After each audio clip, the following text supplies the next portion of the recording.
জানিয়েছি, কিন্তু গতকাল সংবাদ মাধ্যম এবং বিভিন্ন পত্রপত্রিকায় আমরা জানতে পেরেছি এবং করিমগঞ্জের অগণিত জনগণ জানতে পেরেছেন যে এই যে লোকসভা নির্বাচন 7 নম্বর আসন করিমগঞ্জ এবং হাইলাকান্দি মিলে, এটাতে মারাত্মকভাবে বিসঙ্গতি ভোট গণনার মধ্যে করা হয়েছে, যা আমাদের নজরে এসেছে।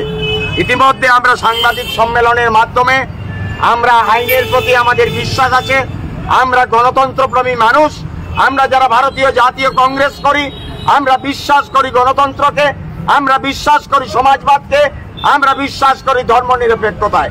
তাই আজকে আমরা অবস্থান ধর্মঘটের যে কার্যসূচি গ্রহণ করেছিলাম, এই কার্যসূচি আপাতত আমরা স্থগিত রাখছি।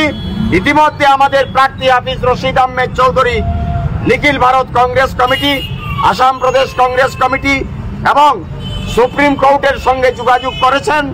উনার লিগ্যাল সেল যেটা আছে সেটা বিস্তারিত খতিয়ে দেখা হচ্ছে এবং 3800 সামথিং যেটা বিসঙ্গতি according to the election commission, in between election commission and returning officer of Karimganj যেটা দেখা দিয়েছে আমাদের সামনে, আমরা মনে করি এর চেয়ে আরো অনেক বেশি বিসঙ্গতি হয়েছে।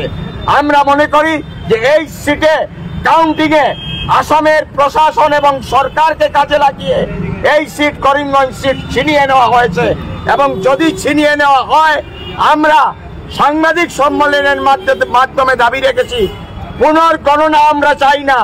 আমরা চাই নির্বাচন কমিশন এবং আসামের সরকারের যদি সাহস থাকে, আমরা দাবি করছি পুনর্নির্বাচন এই করিমগঞ্জের মধ্যে করার জন্য এবং এই পুনর্নির্বাচন না হওয়া পর্যন্ত সাংসদের সার্টিফিকেট যাকে দেওয়া হয়েছে সেই সার্টিফিকেট আপাতত তার সেই সার্টিফিকেট স্থগিত রাখার জন্য যত সময় পর্যন্ত এই বিসঙ্গতির সিদ্ধান্ত কোর্টের তরফ থেকে করিমগঞ্জের জনগণ পেয়ে আশ্বস্ত হচ্ছেন না।